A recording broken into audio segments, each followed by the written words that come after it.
नमस्कार दोस्तों, मैं डॉक्टर अनिल कुशवाहा। दोस्तों, आज आपके लिए लेकर आ रहे हैं विशेष प्रश्न। जो सीरीज चल रही थी उसी के आगे हम लोग कंटिन्यू करते हैं। आप देख रहे हैं हमें यूट्यूब पर और ऐप पर, डॉक्टर नोट्स बायोलॉजी ऐप पर भी आप हमें देख रहे हैं और ये वीडियो यूट्यूब पर भी जाएगा। हमारा ऐप जो है ये जो आप सिंबल देख रहे हैं ये डॉक्टर नोट्स बायोलॉजी का सिंबल है। इस ऐप को आप गूगल प्ले स्टोर से डाउनलोड कर सकते हैं। आप क्रिएट अकाउंट करके नया अकाउंट बना सकते हैं और किसी भी हेल्प के लिए ये हमारा हेल्पलाइन नंबर दिया है, आप इस पे कॉल या मैसेज कर सकते हैं। ये हमारी ईमेल आईडी है और ये हमारी वेबसाइट है, कहीं भी आप विजिट कर सकते हैं। वीडियो शुरू करें उससे पहले रिक्वेस्ट, चैनल को लाइक सब्सक्राइब दोस्तों के साथ शेयर जरूर करें। अभी तक डॉक्टर नोट्स बायोलॉजी के 300 ऐसे मित्र हैं जो लेक्चरर, असिस्टेंट प्रोफेसर और सहायक अध्यापक बायोलॉजी विषय में और जूलॉजी और बॉटनी में सफलता पा चुके हैं। आप भी इसका हिस्सा बनिए। ढेर सारे मित्रों का चयन हुआ है। हमारे जो कोर्सेज की फीस है वो बिल्कुल मिनिमम है। एक 799 का बैच है, 1199 का बैच है, एक 1099 का बैच है और जो प्रैक्टिस बैच है वो केवल 499 का है। ओनली 499। आज ही जुड़िए, अभी जुड़िए। देखिएगा, आप अपने हिसाब से मेहनत करेंगे तो आपको बनाना भी स्वयं पड़ेगा और खाना स्वयं है। और आप हमसे जुड़ेंगे तो आपको सिर्फ खाना खाना है, बना के हम देंगे। मीन्स क्या है, नोट्स आपको उपलब्ध हो रहे हैं पूरे के पूरे। और मिलेगा क्या, नोट्स की पूरी 1500 की पीडीएफ की लाइब्रेरी मिलेगी। रात में डिस्कशन शुरू हो चुका है। आपका टॉपिक वाइज वो अवेलेबल रहेगा। आपको सारी थ्योरी क्लासेस, सारी एमसीक्यू क्लासेस, सब कुछ अवेलेबल रहेगा। आज ही जुड़े। अधिक जानकारी के लिए कॉल या मैसेज करें। चलिए देखते हैं 46 number question. Competition between the individual of the same species called. कहता सेम जातियां हैं और उनके बीच में कंपटीशन है। तो चलो, इसका आंसर हमने इसके लिए आपके लिए एक पीडीएफ बनाकर रखी थी जिससे हम आपको दिखा सकें। ये आप पीडीएफ देख रहे होंगे, थोड़ा सा बड़ा कर लें, जूम कर लें तो आपको समझ में आएगा। देखिएगा, यहाँ दो गेंडा दिखाए गए हैं। ये क्या है, जब ये आपस में एक ही जाति के दो जीव आपस में लड़ते हैं, चाहे वो कंपटीशन भोजन के लिए हो, वो चाहे कंपटीशन सेक्स के लिए हो, वो चाहे कंपटीशन आवास के लिए हो, यानी रहने के स्थान को लेकर, किसी भी इस तरह का अगर कंपटीशन है तो उसे इंट्रा स्पेसिफिक कंडीशन बोलते हैं। ध्यान रखिए, क्या बोलते हैं? इंट्रा स्पेसिफिक कंपटीशन के नाम से जानते हैं। जैसे यहां देख रहा है, जैसे यहां है, ये शेर है और ये भेड़िया है। मांस है या कोई जानवर है, मान लो भेड़िया भी उस पर अटैक करता है और शेर भी उस पर अटैक करता है, तो ये दोनों जातियां अलग अलग है। भेड़िया जाति अलग है और ये शेर अलग है। तो इस प्रकार का जो कंपटीशन किसी भी चीज के लिए, चाहे वो भोजन के लिए कंपटीशन हो, चाहे आवास के लिए हो, चाहे किसी भी स्थिति के लिए कंपटीशन हो, उसे इंटर स्पेसिफिक कंपटीशन बोलते हैं। तो देखिएगा, इंट्रा और इंटर, इंटर माने होता दो अलग अलग जातियों के, ऐसे लिख, दो अलग अलग जातियों के मध्य में। और इसमें क्या होता है, एक ही जाति के दो जीवों के बीच में। तो हम यहां क्या करेंगे, तो इंट्रा स्पेसिफिक बोलेंगे। क्या बोलेंगे? Intra specific. तो आप चित्र से समझ गए होंगे, कंफ्यूजन आपका दूर हो गया होगा। किसी भी प्रकार से क्वेश्चन बने, चूंकि क्वेश्चन पूछा गया है तो इसलिए एक ही प्रजाति के व्यक्तियों के बीच प्रतिस्पर्धा क्या कहलाती है? तो पहला क्या कहलाता है? इंट्रा स्पेसिफिक स्ट्रगल कहलाती है। क्या कहलाती है? इंट्रा स्पेसिफिक स्ट्रगल के नाम से जानी जाती है। रेड पेन ले लिया, आ गया। और इंटर स्पेसिफिक क्या होता है?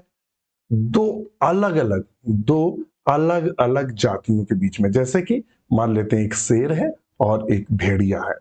इसमें भोजन के लिए, मान लो हिरन है और उस पे भेड़िया भी भोजन के लिए और शेर भी, अब दोनों आपस में लड़ रहे हैं। ये होगा इंटर स्पेसिफिक। और इंट्रा में शेर और शेर, मतलब सब एक ही जाति। समझ गए होंगे। नेक्स्ट क्वेश्चन पर चलते हैं। Tag polymerase enzyme is isolated from. Tag polymerase का यूज कहां होता है? यूज कहां होता है?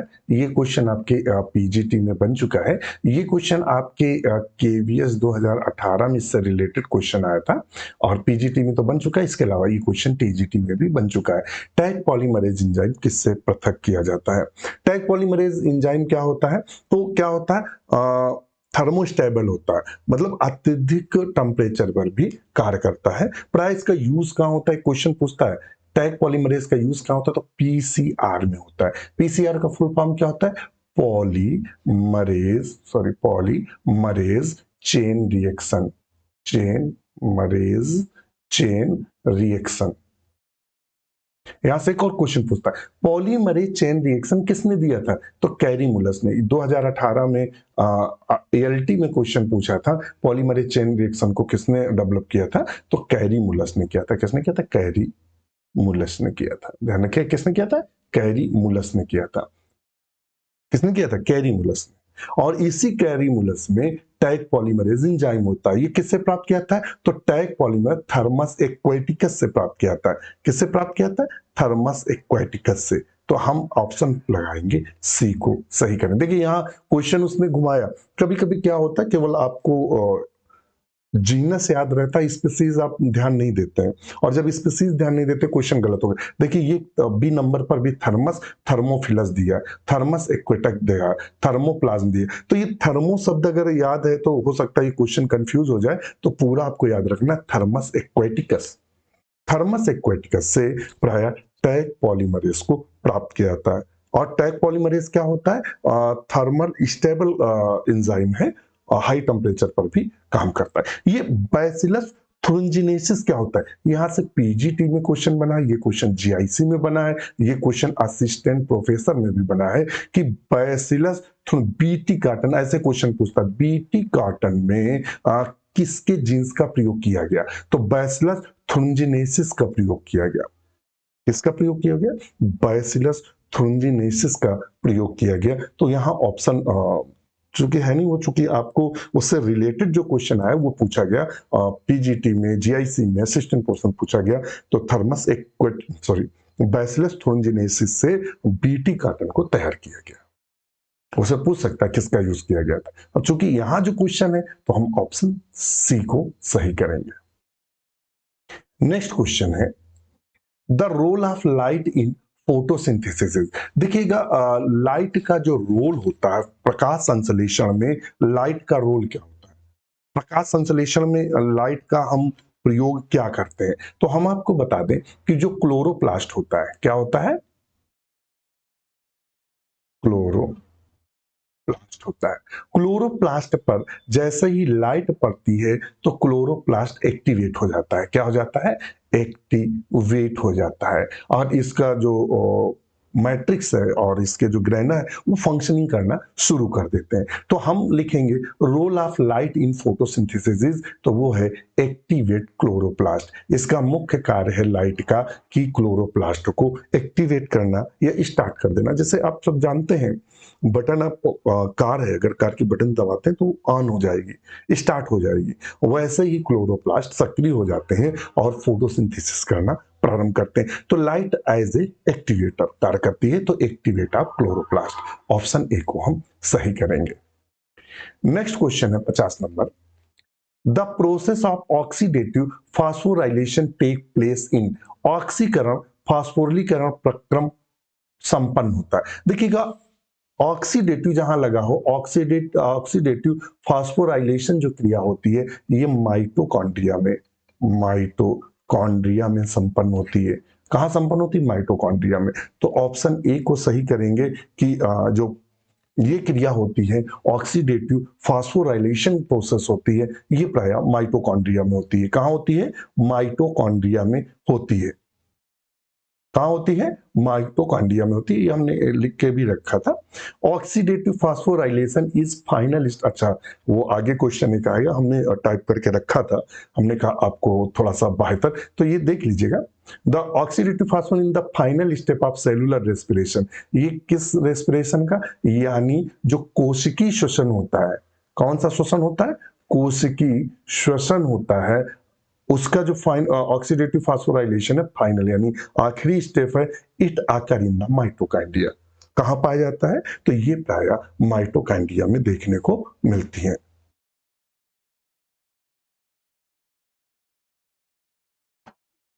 और it is link to the process known as electron transport chain. और the electron transport chain system is located in inner mitochondrial membrane. एक और पूछ सकता है, जो ईटीएस है, इलेक्ट्रॉन ट्रांसपोर्ट सिस्टम है, वो कहाँ पाया जाता है? तो आपको एग्जांपल देगा माइटोकॉन्ड्रिया के किस भाग में? तो इनर मेम्ब्रेन में, खासकर क्रिस्टी वाले भाग में। चलिए, ये तो आपको मैंने बता दिया। ये चूंकि हमने लगा कर रखा भी था, कल थोड़ा थोड़ा मैटर हमने छांटा, जिससे आपको थोड़े और बेहतर तरीके से चीजों को बता पाए, तो आपको तैयारी करने में भी आसानी रहे। तो माइटोकॉन्ड्रिया, क्लोरोप्लास्ट तो आप सब जानते हैं, ये कोशिकांग है जो कि फोटोसिंथेसिस में भाग लेता है। और कैसा होता है? इसमें डीएनए भी पाया जाता है।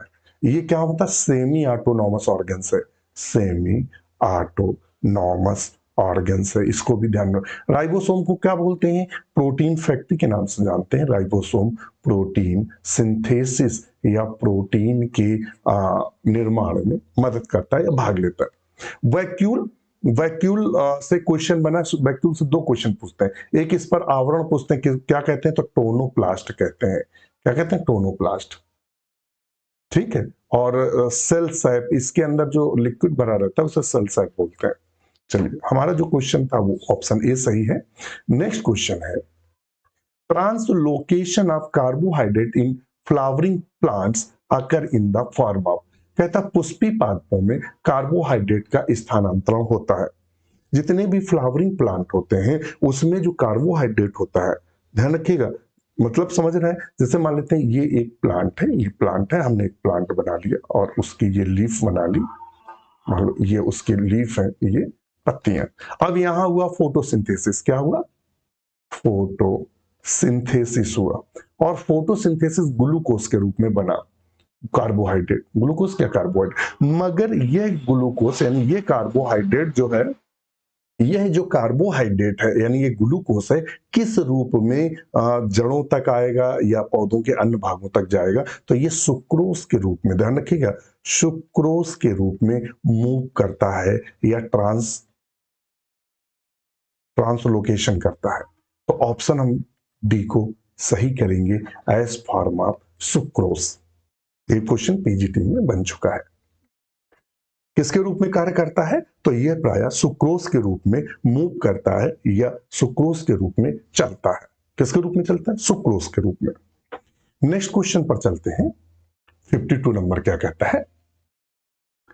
The operators use the measure the rate of transpiration is known as. कहता है जो वाष्पोत्सर्जन होता है, कौन हिंदी में बोलते हैं? वाष्पोत्सर्जन, या इंग्लिश में बोलते हैं ट्रांसपिरेशन, जो होता है वो किससे होता है? तो जनरली जो भाग लेते हैं तो वो सबसे ज्यादा स्टोमेटा से होता है, फिर लेंटिकल से होता है, ध्यान रखिएगा, लेंटिकल से भी होता है, स्टोमेटा से होता है, लेंटिकल से होता है, वो सब कम होता है, मगर स्टोमेटा से सबसे ज्यादा होता है।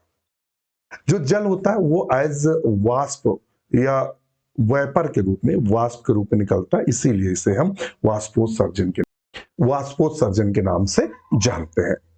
ये एक स्टेटमेंट भी था कि ये एक आवश्यक बुराई है। ये क्वेश्चन पूछा था, एक साइंटिस्ट का स्टेटमेंट था, मुझे याद नहीं है, आप बुक में देख लीजिएगा। मुझे अब साइंटिस्ट का नाम, मैंने जो क्लास ली थी उसमें ये हमने पढ़ाया था कि ट्रांसपिरेशन नेसेसरी एविल है या एसेंशियल एविल है, इस तरह का एक सेंटेंस आता है। तो उसमें पूछता है ये किसने कहा था। अब मुझे साइंटिस्ट का नाम मिस है, मुझे लगता है क्लास काफी पहले ली थी ये। तो आप हमारे ऐप पर जब जाएंगे तो जब फिजियोलॉजी में पढ़ेंगे ट्रांसपिरेशन, तो वहां हमने लिखा है कि किसने दिया था, क्वेश्चन बना भी है वो। तो ट्रांसपिरेशन जो होता है वो नापा किससे जाता है? पहला आता है पोरोमीटर। पोरोमीटर से क्या होता है? इसमें हम स्टोमेटा के, ध्यान रखिएगा, स्टोमेटा के जो छिद्र होते हैं या पोर होते हैं उनको मापते हैं। रेन गेज क्या होता है? रेन गेज से वर्षा मापी जाती है, कितनी वर्षा हुई। लक्स मीटर से क्या होता है? हम प्रकाश को मापते हैं। क्या मापते हैं? प्रकाश को। अल्टीमीटर तो सब जानते हैं, जिससे विद्युत धारा वगैरह मापी जाती है।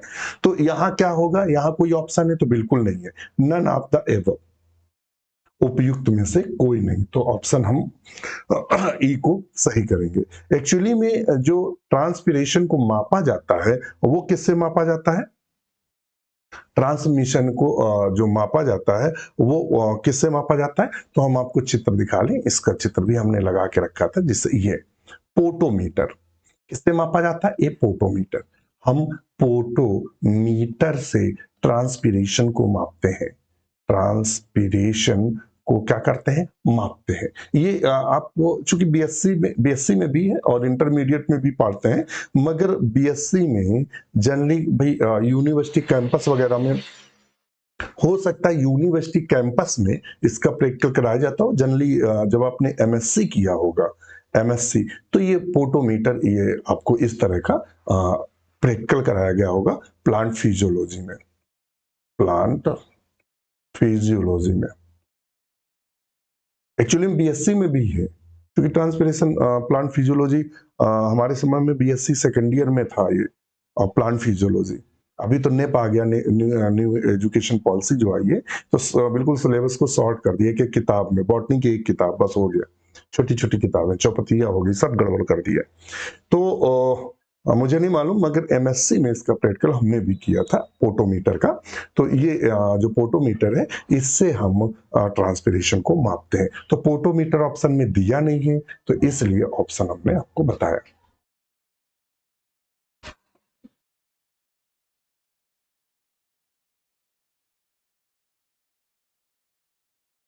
नेक्स्ट क्वेश्चन है, two pigment system theory of photosynthesis was proposed by. प्रकाश संश्लेषण में दो वर्णक तंत्र सिद्धांत दिया गया था। टू पिगमेंट सिस्टम किसने दिया था? किसने कहा था कि पीएस फर्स्ट और पीएस सेकेंड दो पिगमेंट सिस्टम होते हैं? ये कहा था प्राय इमर्सन ने। किसने कहा था? इमर्सन ने। तो किसने दिया था? तो 53 में करेंगे, इमर्सन ने इसको कहा था।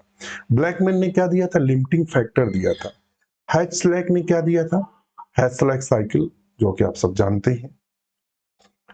तो इमर्सन को सही करेंगे, ऑप्शन बी को। नेक्स्ट क्वेश्चन पर चलते हैं। Glyoxylate cycle in the plant conversion of. पादपों में ग्लाइऑक्सिलेट चक्र किसका रूपांतरण है? ग्लाइऑक्सिलेट चक्र क्या होता है? तो इसके लिए हमने आपको रखा था बताने के लिए, देख लेते हैं। कहता है the glyoxylate cycle is the special variant of the try carboxylic cycle TCA that allows the utilization of two carbon compound the absence of glucose। अगर ग्लूकोज ना हो, ध्यान रखिएगा, अगर ग्लूकोज ना हो तो उस कंडीशन में जो दो कार्बन वाले कंपाउंड हैं, जैसे कि फैट आदि हैं, उनको क्या करते हैं? उनको इस साइकिल के माध्यम से क्रिया कराते हैं।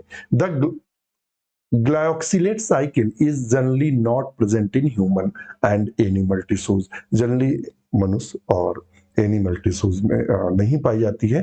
Can only found in the plant. कहाँ पाई जाती है?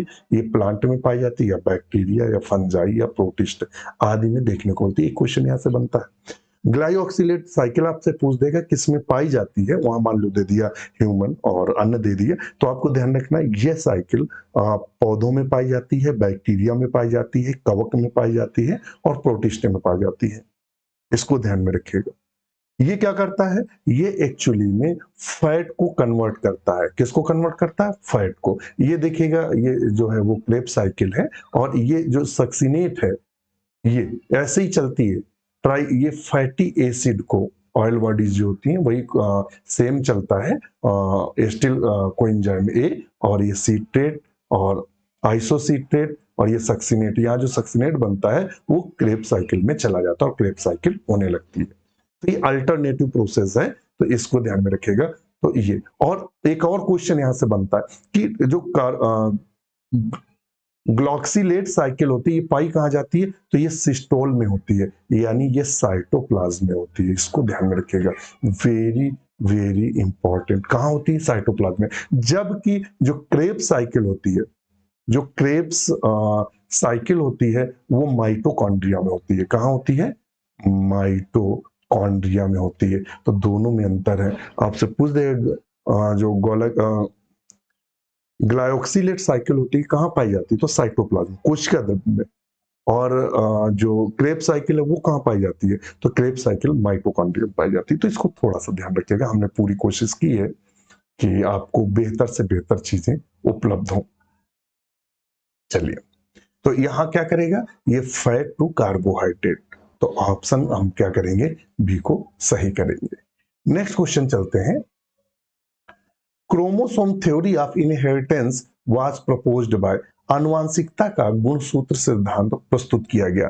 तो आनुवांशिकता का जो गुणसूत्र सिद्धांत था वो किसके द्वारा प्रस्तुत किया गया? तो किसके द्वारा दिया गया? तो आनुवांशिकता का जो ये सिद्धांत दिया गया वो किसके द्वारा दिया गया? तो वो प्राय दिया गया सटन और बॉवेरी दिया है, बैटसन और पुन्नेट दिया है, और ब्रिटन और डेविडसन दिया है, स्लाइडन और स्वान दिया है। तो क्रोमोसोम थ्योरी किसके द्वारा दी गई? तो ये प्राय दी गई थी सटन और बॉवेरी के द्वारा। किसके द्वारा दी गई? सटन और बॉवेरी। बैटसन और पुन्नेट ने लिंकेज आदि को दिया था। स्लाइडन और स्वान ने क्या दिया था? तो सेल थ्योरी दी थी। क्या दी थी? कोशिका सिद्धांत दिया था। तो चूंकि इसके आधार पर ऑप्शन डी को हम सही करेंगे। नेक्स्ट क्वेश्चन है, 1 micrometre of DNA contain about, एक micrometre of DNA contain about कितने बेस पेयर पाए जाते हैं?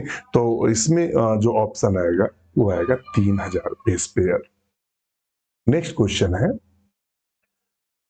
विच one of the following cell organelles is rich in catabolic enzyme? देखिएगा, दो प्रकार का एंजाइम होता है। जो मेटाबॉलिज्म होती है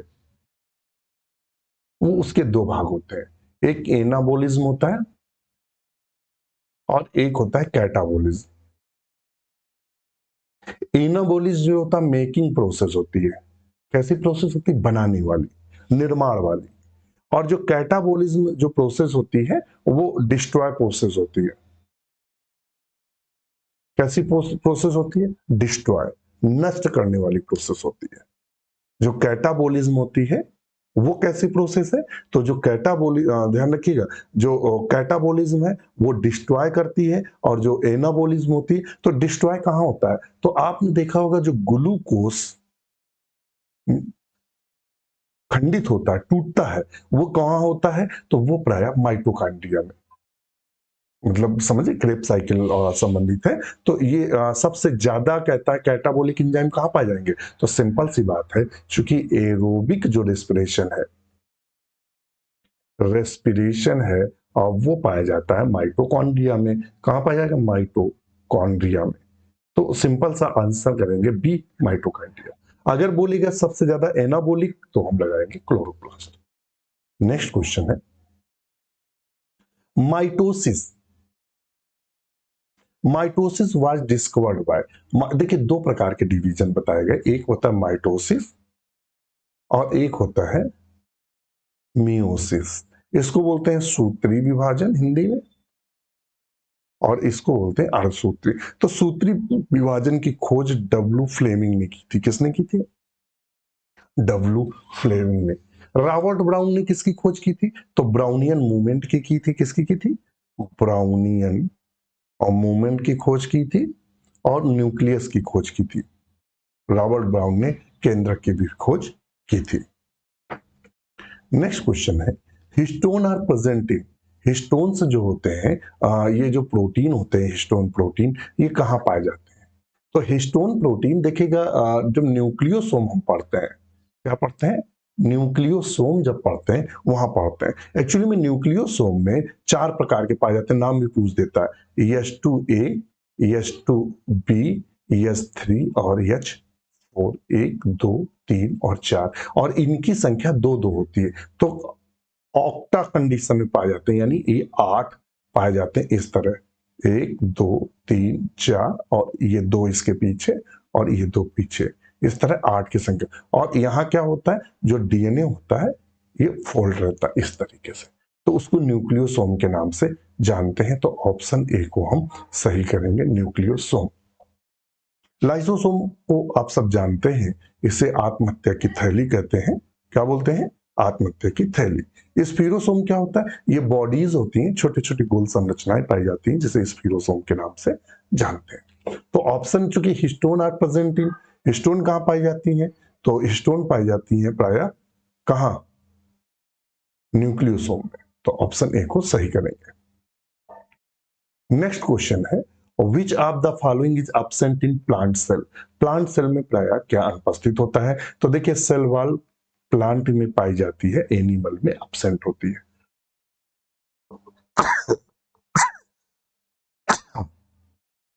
तो अगर हम यहाँ एक तरफ लिख लें प्लांट सेल और एक तरफ लिख लें एनिमल सेल, देख लेते हैं। प्लांट सेल में प्राय सेल वॉल पाई जाती है और एनिमल में एब्सेंट होती है। प्लास्टिड्स क्या होता है? प्लास्टिड्स प्लांट सेल में पाया जाता है और एनिमल सेल में ये एब्सेंट होता है। अगर सेंट्रियोल की बात करें तो सेंट्रियोल क्या होता है? एनिमल सेल में प्रेजेंट रहता है और इसमें एब्सेंट होता है। तो बस ऑप्शन हम सी को सही कर लेंगे। कहता which of the following is absent in plant cell? इनमें से क्या पादप कोशिका में अनुपस्थित होता है? तो पादप कोशिका में प्राय सेंट्रियोल जो है वो अनुपस्थित होता है, ये एनिमल सेल में पाया जाता है। तो ऑप्शन सी सही करेंगे। अगर लार्ज वैक्यूल की बात करें, लार्ज सेंट्रल वैक्यूल, तो ये प्लांट सेल में जनरली प्रेजेंट होती है और इसमें प्राय एब्सेंट होती है।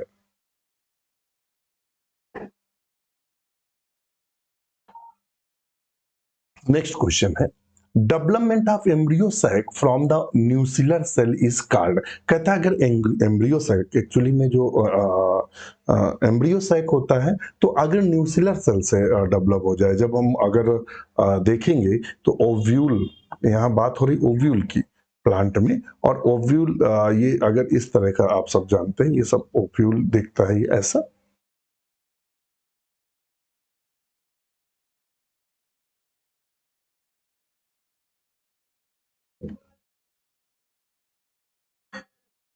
ये ओव्यूल है।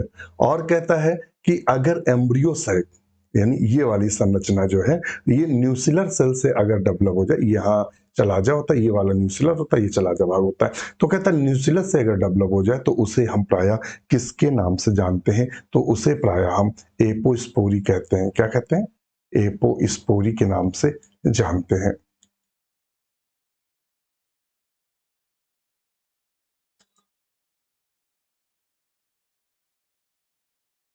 तो इसको थोड़ा सा सही कर लीजिएगा, ये थोड़ा सा गलत है। इसका आंसर आएगा एडवांटी एम्ब्रियोनी।